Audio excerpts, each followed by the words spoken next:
And it's January 11th for most of the universe. Think I'm right about that, Brandy?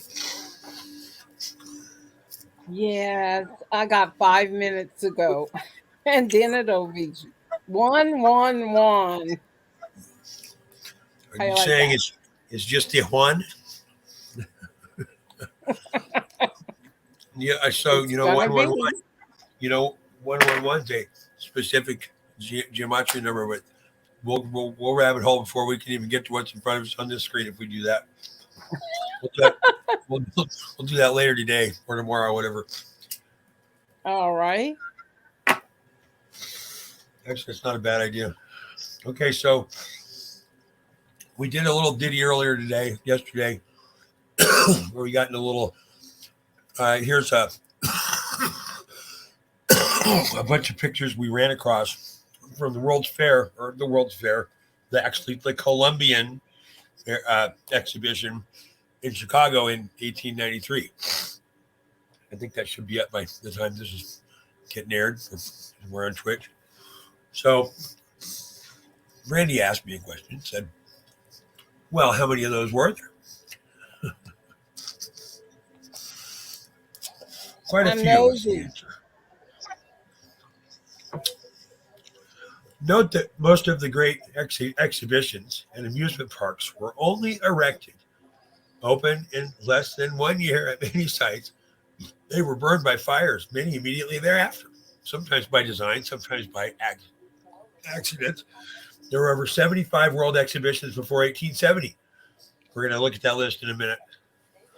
As you will read, the exhibitions worldwide were grandiose, extravagant, attended by millions, brought people and resources from all around the world, likely the remnants of the fun-loving Tartarians. Also, the worldwide participation from as far away as Samoa, Alaska, China, South America, Hawaii means they would have had to sail all their equipment across the oceans to come to these huge events. How did they communicate with the world's people to get them to come and arrange for their travel? Lodging, meet them at the docks, carry and set up their incredibly elaborate displays, all using horse and buggies to build out the exhibitions. At the Chicago World's Fair, or World's Exhibition in 1893, it is claimed that a quarter of the entire population of the USA at the time had attended the fair. That's a little bit of crowd, isn't it? Wow. Again, how are they notified? Where did they lodge and get transported? See some amazing structures for education, community, and lots of fun. The exhibitions excused for hosting range from celebrating the opening of the Panama Canal to the harvesting of electricity to the celebration of the Louisiana Purchase. Many times, the event builders had to dredge record amounts of dirt to hold the exhibitions on or near water. Always the water. Water, we will learn, is an energy conductor that was necessary to power the exhibitions and to light them up at nighttime. The author focused on the narratives and images to the exhibitions from 1850 to 1930, because this was still considered before commercial airplanes, national highways, large scale engines to move great stones and steel and such. It's also very interesting to note that during this time, to move great stones, I'm sorry, during this time, their period, there were 22 international exhibitions being held during great economic hardships and even World War One that went from July 14 to November 18. So this is what happens when you start screwing with time. That even from a narrative standpoint, it's hard to get it all to match up, isn't it? Now, how is this even possible given that there was a world war going on at the exact same time? So bear here, for those who don't have quite as much history, this is World War One and World War Two. There was World War One, and then there was a bunch of people pissed off at each other for a long time, not at war. And then there was World War Two, and then you get into the Roaring Twenties, which is the end of all wars. World War One was the Great War. World War Two was the war to end all wars. How the marketing went. So to answer your question from earlier, Randy, oh, Yes. how many were there? Well, let's count. I love to count. So in London in 1914, that'd be the Anglo-American exhibition. Wait, what's going on over here? Malmo, Sweden. Oh, got the Baltic exhibition. Still in 1914. Bullhone, Bellon-sur-Mer in France, the International Expo of Sea Fisheries Industries. Lyon, France, 1914 still, Exposition of Internationale Européenne de Lyon. Tokyo, Japan, Tokyo Tasho Exposition. Still in 1914. Cologne, Germany, Workman Exhibition. Bristol, United Kingdom, International Exhibition of 1914.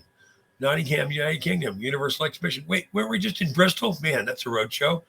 So where work begins on 1913 site, but it's never held. So they stopped this one. So somewhere around here, this is part of the time of transition. South Emerald at Dutch Indies, Colonial Exhibition of Cimarron, the Colonial Expedition. Still in 1914, Christiania, Norway, 1914 Jubilee Expedition. Norway Jubilee Don Susling. Is that correct? Baltimore, United States. Star Spangled Banner, Centennial Celebration. Genoa, Italy. International Centennial Celebration of 1914. We weren't.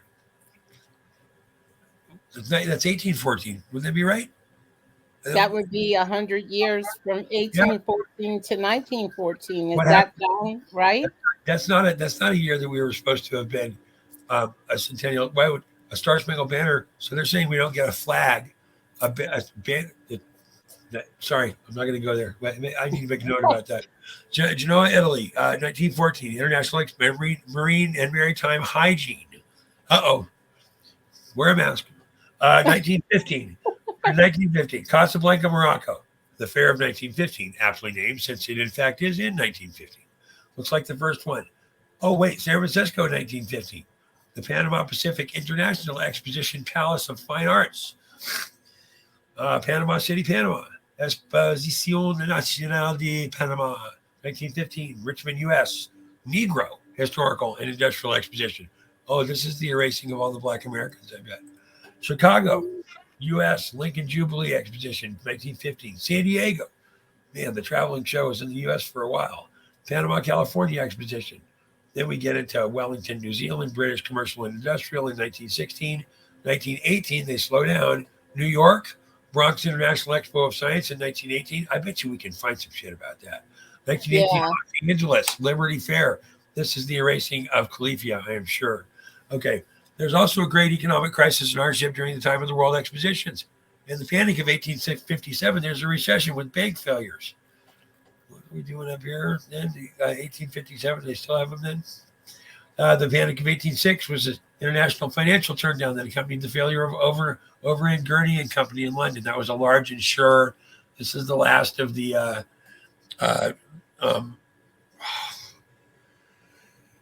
Southeast India Company's losses at the end of their run. That's Over and Gurney was their primary insurer. The Great Depression of British Agriculture in 87, 86. I bet you if I go back and look at the medical journals, that's because of a vaccine that they had, or the cows they had to get because of a pox. But you're right about that. We just got a good old long depression from 1873 to 1896. No real reason. Yeah, had a bad night. Panic of 1873. Bank failures followed by a 4-year depression with the Panic of 84. Panic of 83 plus 4 years. And then with the Panic of 84, that doesn't make 10 years. Panic of 1893 is, here it is. 1893 is a recession with bank failures. Australian banking crisis of 1893, 1896. So they're raping the world. They're shutting everybody down. There's some sort of pandemic. Panic in 1901, U.S. economic crisis starts 5. So they're shutting down the railways. Haven't you had a railway strike going on right now? Panic of 07, U.S. economic recession with banks. A fight for financial control of the Northern Pacific Railway. That is exactly what just happened with the fight for the control of actually what once was part of the Northern Pacific Railway around the freaking, what do you call them? The conductors striking. Did you remember that 2 weeks ago? Yep. The Panic of 1907, U.S. economic recession with bank failures. About half the banks are about to fail since we're going off into digital currency. The failure report has been 50% so far. Depression of 1920-21, U.S. economic recession following the end of World War I. Got to have a recession after a war. Wall Street crash of 29, Great Depression 29-39. Okay, so that's why all we're leading up to this. With this, the point of all this litany is that when is that all that bad shit happening? This Great London Exhibition of 1851 lasts 6 months, just 6 months, and this is what they built for it. Yeah, you just throw that up over the weekend, don't you? Wow. 14,000 exhibitors from around the world. This looks a stunning amount, actually, like the new extension. Wow, the new extension of the convention center in Orlando. Almost exactly, as a matter of fact. Very interesting. So the exhibitors around the world, 6 million people come up, the equivalent to a third of the entire British population at the time. I think when they said how many people were going to make up that went there. So the hypothesis here is that obviously this stuff was something else, and they just came in and said, "Oh, let's do this thing so we can destroy it afterwards." Set a pattern. Look at the inside of that place, man. That's pretty freaking cool. The Great Exhibition of the Works of Industry of All Nations, or the Great Exhibition, sometimes referred to as the Crystal Palace Exhibition. This is the one in London. This is a very sad story for this building. It took place in Hyde Park in London from May 1 to 15 of October 1851, or May 15 to May 1 to October 15th of 1851. It was the first in a series of World's Fairs, exhibitions of culture and industry that became popular in the 19th century. The Great Exhibition was organized by Henry Cole and by Prince Albert. Do we have to tell the Prince Albert in a can joke? Does anyone know that one? The husband of the reigning monarch of the United Kingdom, Queen Victoria. This is the genesis of that joke, by the way, because Queen Victoria ruled Albert with a iron fist and messed around on him. So Prince Albert in a can was like Prince Albert being trapped. So that's why when there was Prince Albert tuna, you could say, "Do you have Prince Albert in a can?" So, the actual genesis of the phrase. So Queen Victoria, Victoria was a hard bitch, man. Famous people at the time attended, including Darwin, Marx, Samuel Colt. He was a poet at the time. Members of the earliest family and writers, Charlotte Bronte, Charles Dickens, Lewis Carroll, George Eliot. Lewis Carroll's The Night Before Christmas. George Eliot, Alfred Tennyson. That's Lord Alfred Tennyson, as he was later crowned. William Makepeace Thackeray, who was a contemporary of Shakespeare and came after Crystal Palace, was an enormous success, considered an architectural marvel, but also an engineering triumph that showed the importance of the exhibition. So the building was last moved and re-erected. Can we go back here and look at this thing? Once again, is that two friends in a truck over the weekend? That's not exactly. I think if I called my friends and they knew I was trying to move that, they'd say, "I'll see you next golf season." So, okay, this is the building was later erected in 1854 and enlarged to form at Sydenham Hall in South London, in an area that was renamed Crystal Palace. It was destroyed by fire on November 30th of 1936. Visitors could watch the entire process of cotton production from spinning to finishing cloth. Scientific instruments were found in a Class X and included electric telegraphs, microscopes, air pumps, barometers, as well as musical, horological, and surgical instruments. A horological instrument, is that something you get in Vegas by the hour? So, not sure. I don't know. Sounds logical to me. So, Paris Exposition, this is Universelle, which is the Universal Exposition in 1855 and 1889. So they kept this one around long enough. It sounds like it was there forever. This looks a lot like a place where you might grow food for entire communities, for like hydroponics today. The exposition. The one in 1855 only lasted 6 months. No, I was back up here. You're in the other one, right? This is 1851, and it lasts just 6 months. That's your comparative statement. Good call. Over here where we're saying that it's 30 years. Where were you? Good. The Exposition Universal, it's twice, 1855 and 1889. So that's 35 years apart, or 34. Yeah. The Exposition is of 1855. Oh, they're going to move it, I bet. Yeah, it was an international exhibition held in the Champs-Élysées in Paris from May 15 to 15 November in 1855. Lasted only 6 months, then destroyed. The exposition covered 16 extras, 40 acres, with 34 countries participating. According to its official report, 5,162,330 souls attended the exposition. The arts displayed were shown in a separate pavilion on Avenue Montaigne. There were works from artists from 29 countries. The exposition, Napoleon III requested a classification system for France's best Bordeaux wines, which were to be on display for visitors from around the world. Seems like it's pretty easy to get around the world. Yeah, like it's not a chore. Like 6 months at sea. Brokers for the wine industry rank the wines according to a chateau's reputation and trading price, at which at the time it was directly related to quality. The result was the important Bordeaux wine official classification of 1855.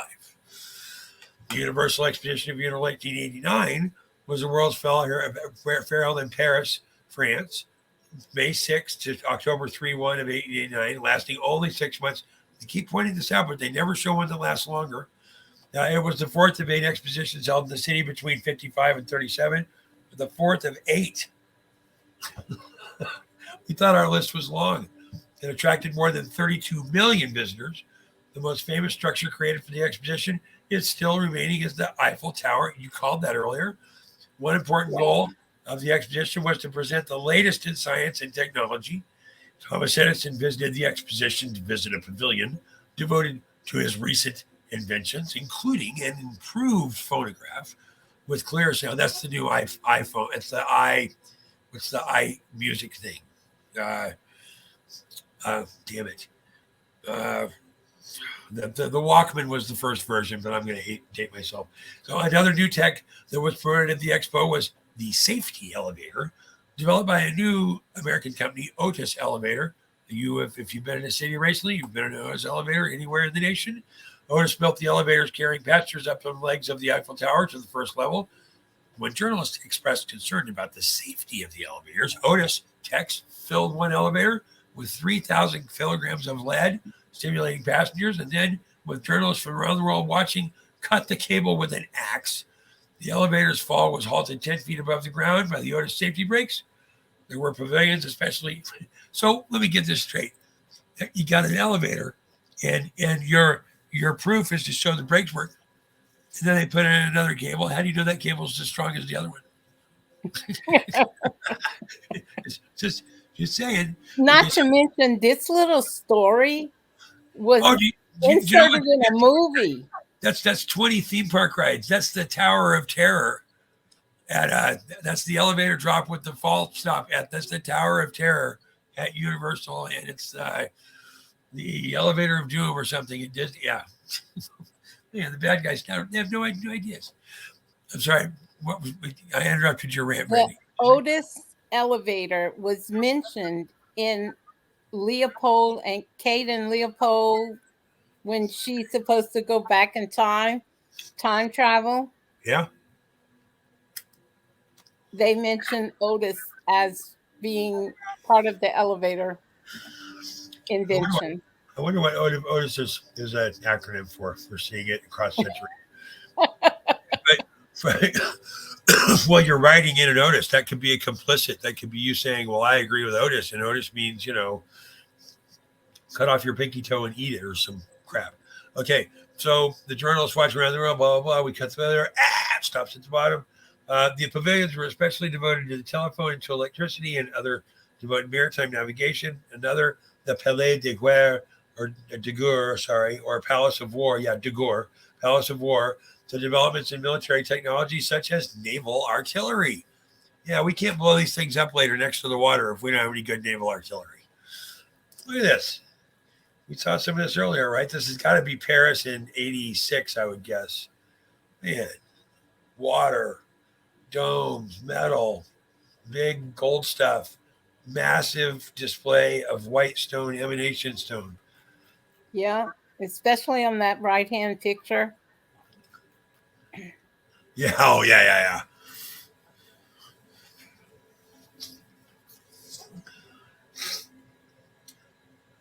I don't know. What do you think so far? You think they're hiding anything from us?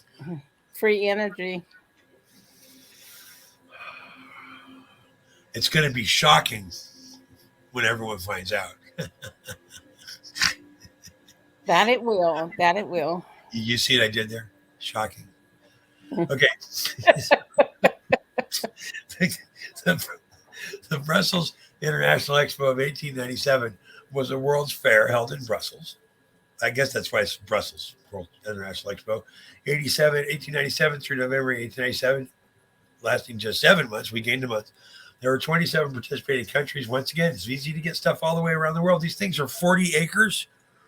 You don't go to an exposition center that's 40 acres and not bring 3 semis worth of stuff. Right. 1897. They still traveling by horse and buggy, supposedly. So they're not telling us. A public favorite at the World's Fair was Vaux Bruxelles, or also Brussels, a miniature city. Oh, yeah, it's old.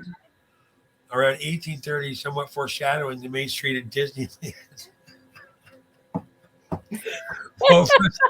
Offered visitors a nostalgic, smaller size production of a historic building. So they're just rubbing in their face that they blew up the last one. Okay, you're welcome to Australia. Amazing. Now, the size of these buildings, the beauty of these buildings, what could possibly have taken these buildings out? Oh, we'll do that show. So the pieces, when you break the things apart, the way this is a quartz-enabled, sort of like a poured concrete. This is a technology that we've lost, sort of like how we got to the moon. Oh, NASA lost the tapes.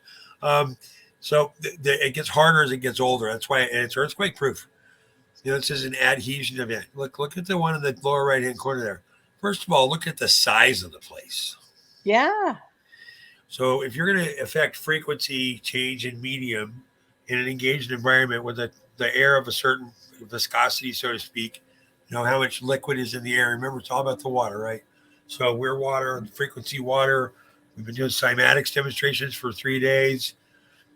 So a big building, you just can't do it. It's like trying to cram a party into a suitcase.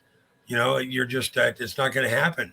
You need space to move around and engage with others and generate, propagate, and further the energy of the space. That's why everyone was happy. Well, until the bad guys came in and took everybody out. So I got 1.45 million people visit the exposition in Sydney, and this is supposed to be in the 1800s, a place where down under you can barely do anything. I've got Quigley, and this is supposed to be the middle of nowhere, turn left, go another 100 miles kind of stuff. What the heck's going on with this? This looks like the Taj freaking Mahal. These 2 buildings. Oh my gosh. The National Commemorative Expo, and this is Rio in Brazil, 1908. The National Commemorative Exhibition of the centenary of the opening of the ports of Brazil, also known as Brazilian National Exposition of 1908, or the National Expo of Brazil at Rio de Janeiro, marks 100 years since the opening of the Brazilian ports and celebrated Brazil's trade and development. It opened in Urca, Rio de Janeiro on 11 August and stayed open for only 3 months and received over 1 million visitors. Oh, yeah. You just pop this thing up and then you tear it down. Oh, let's look at this. Here's a picture of it all lit up.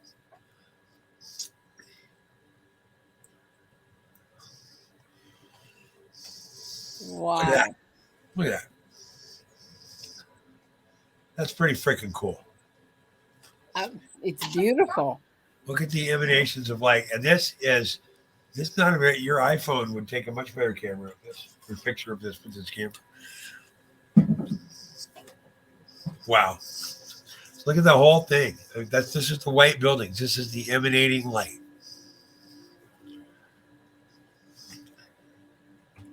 Hey, thanks for staying up late and playing with me. I appreciate you. So this is 1896. We're in Rorschach. All Russia Industrial and Art Expo, 1896, in Nizhny Novgorod was held from May 28. Uh, with this, so I have another clock shit going on.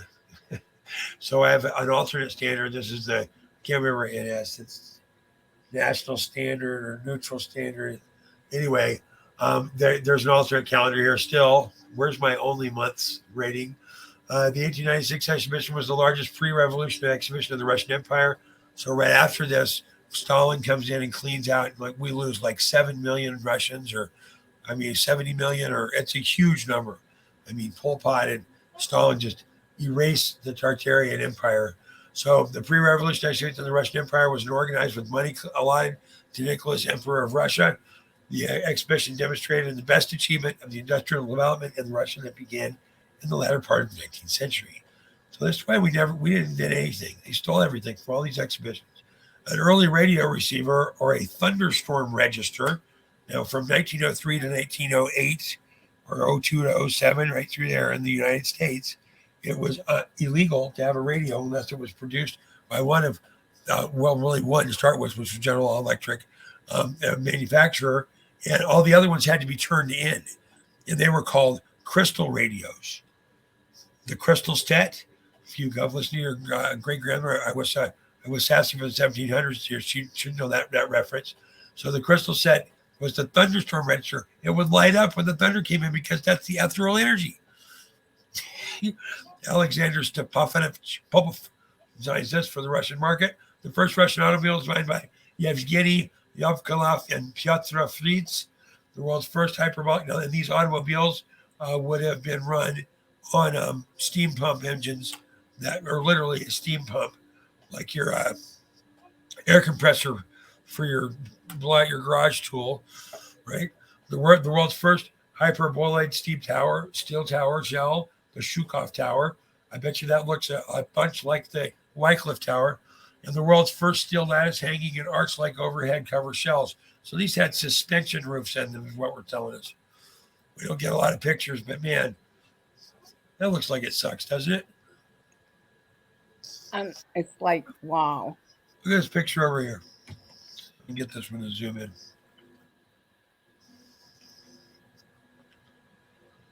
Yeah, man, I wouldn't go there. That place looks horrible. Look how big the doors are. The doors are still a good 16-foot or 14-foot interior clear. That almost looks like that place that was in San Francisco. Quite a bit, doesn't it? Look at the geometric outline. If you looked at this from the top down, I would bet you it is a cymatic response, that it is a tuned building. Just guess. It does look like the one in California. I think it was a college or a school or something. It's in San Francisco. It was down at the end of the Wharf District at the end of the 1906. Yeah. It was in it's the 1906 moving picture, the one that we showed that was a day or two before the big fire that we talked about. That's, I don't know, 20 million shows ago. Yeah. So let's keep moving. Let's get to the U.S.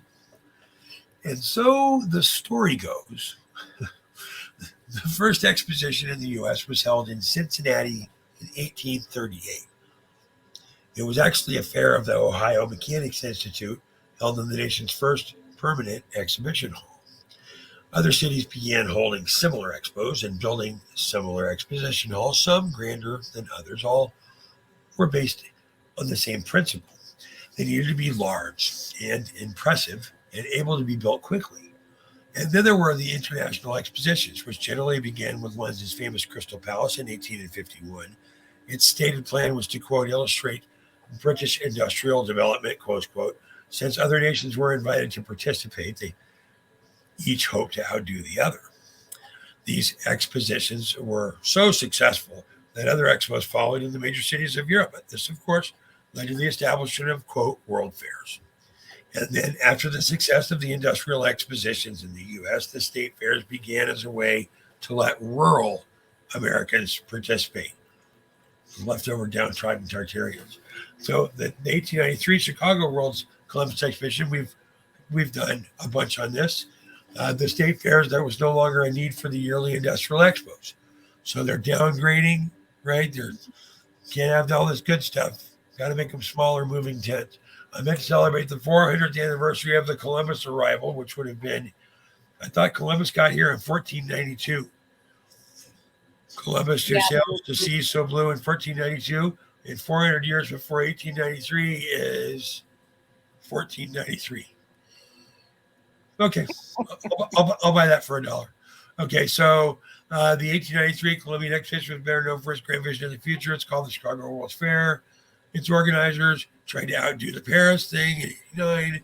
They managed to stun the world with a 690-acre showcase with 65,000 exhibits. So that thing we were looking at that had the boats in it, I think we were right. 65,000 exhibits. Wow. Columbian Expedition electricity transformed night skies across America and would soon shape the future. More than 27 million people, approximately 1 in 4 Americans, visited the fair by its close 6 months later on Monday, October 30th. Chicago had just risen from the ashes of the Great Chicago Fire. A fire? No way. Which had destroyed much of the city in 1871. Almost all of the fair structures were designed to be temporary. Really? Really? Of the more than 200 buildings erected for the fair, the only 2 which still stand in place are the Palace of Fine Arts and the World's Congress Auxiliary Building. These plans were abandoned in July of 1894 when much of the fairgrounds was destroyed. Wait for it, in a fire. Visitors saw a multitude of spectacular new developments, including dishwashers, a giant Ferris wheel. There was a newfangled electricity, and all the wondrous contraptions it ran that captured their imaginations. Like the great exhibit in England of 1851, this fair had far-reaching impact. Its scale and grandeur far exceeded the other world's fairs, and it became a symbol of the emerging American exceptionalism, and much in the same way the Great Exhibitions became a symbol of the Victorian-era United Kingdom. Edison General Electric, which at the time was merging with Thomson's Houston Electric Company to form General Electric, put up US $1.72 million to bid to power the fair. And it planned 93,000 incandescent lamps with direct current. Visitors would marvel at the wonders of modern technology, and during the evening, the buildings were rigged with brilliant light displays courtesy of Nikola Tesla himself. Chicago's 1893 World's Columbian Exposition was particularly successful and famous thanks in part to a staggering array of cultural and technological marvels, which debuted there, including some of the first demonstrations of electrical power, the world's first Ferris wheel, and the first servings of candied popcorn that would be later dubbed Cracker Jacks. Nearly all the halls and pavilions in the fair were temporary. Yep, looks pretty temporary to me. Yeah. Can you see my screen? Yes, I can. Is that two friends with trucks hauling 2x4s in over the weekend? No, I don't think so. That looks temporary to you? That looks temporary to me. Yeah. That looks temporary, like it's going to take my woman 5 minutes to find shoes. Better choose the right ones, because that looks like a lot of walking. No, that's the walking away with the credit card flipping over the shoulder. Be back in a minute. Yeah, I'm going to go play 18 holes of golf. I'll be back. So, 1893, World's Columbian Exposition. It's in Chicago. It's Columbia. Still. Thanks. This is all about the AC lighting. We've covered a bunch of this. I think there's some new pictures. Oh, there's one of your balloons. Oh, gosh. I mean, that's not a... I think this is probably a releasing crane that's got it tied down because it's pulling from that angle, and the wind is maybe 2 knots, maybe. Oh, but I have reversing standards. These are going this way. Oh, it's getting dragged this way. It's moving from left to right. No one seems very concerned. Oh, this is that thing that we saw that was what I said was the ISIS tool. It looks like a ride, or it looks like a tram to get all the way out there if you're lazy. It does. Some form of a ride. Some form of a ride. It says concert or yeah. So see, no. I don't know what that says. And this is the Chicago Midway.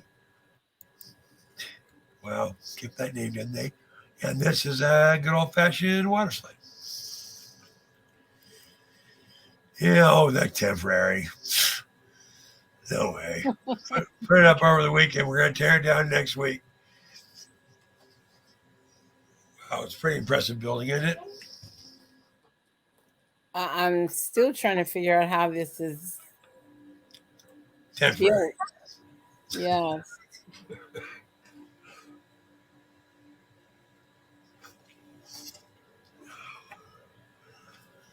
Man, that's a pretty building, isn't it?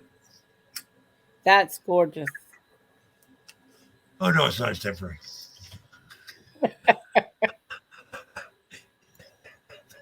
Oh, yeah. I love building bridges like this for temporary stuff. Oh, man, this horse guy over here, this sucks. Tear it down, tear it down, tear it all down. What the heck's that? Is that early wind? There's that wind energy? Or those things make a vibration? Are those receiving coils? Good questions. That lower left-hand side?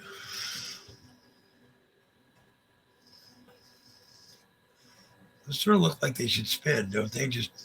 But this has cuts in it like it's in the middle of an electric generator. Those are almost exactly the same way that you would put magnet coils in if you were going to put that in the center of a magnetricity generating engine. But that sure is a lot of them. It's like helicopters over Mar-a-Lago. Okay. Women's public and art and architecture. I don't know, she's looking pretty sassy up there. The women's building, is this where the male strippers come in? So, yeah, all this looks pretty temporary to me. When the World's Fair opened in 1893, equal rights for women was still a futuristic dream. Ocasio-Cortez was still not a movie character. American women couldn't vote. We were relegated margins of public life, but the times were slowly changing. Prominent women spoke at the fair about a number of issues, including women's rights. Susan B. Anthony, labor rights reformer, Florence Kelley, and the abolitionist Julia Ward Howe. When the Chicago's World's Fair was funded through Congress, the money was specifically allocated to make sure that women were represented. Did you read that? We paid for all this. So the Chicago World's Fair was funded through Congress. Good thing. Authorizing and funding the fair of the board's lady managers in 1893, Congress was in fact recognizing the increasingly organized and influential role of women. So they got Congress to fund it so that women's rights could jump into the forward. I'm so happy about that. I believe chivalry should still be the primary role, and that there are teams of organic families where both people are equal, and everyone should be able to. I'm the wrong show. Okay. New technologies just for women, such as domestic plumbing and canning, commercial ice production, and sewing machines. This had freed middle-class women from the many household tasks, and more women were entering college so they could get programmed. And the professions of many, including upper-class super program, professional women, were also joining social reform groups, programmers, and these women's organizations, ways to talk about the program. And in turn, organized more programs to increase their program's visibility. Despite the presence of the prominent women at the fair, there were still some important slights. The fair's single largest event, held July 4th, 1893, didn't include a single woman speaker. In response, 5 women of the National Suffrage Association stormed the Independence Day program, January 6th level siege, I'm sure, and handed a copy of their Declaration of Rights for Women to the chairman of the event. Women in the U.S. wouldn't get to vote until nearly 3 decades later, with the ratification of the 19th Amendment of the U.S. Constitution in 1920. So these things got used for everything. How many minutes are we at? 40? This will take a minute. Do you want to keep going? Sure. Don't go to sleep on me. You know I am the human ambient. Okay. I'm busy. I'm here. I'll tell you what. We'll do this in another show. We'll cut this one and regroup here. Okay, cut this one. All right. Yeah. So what Say do you? good night, Randy. Good night, Brandy.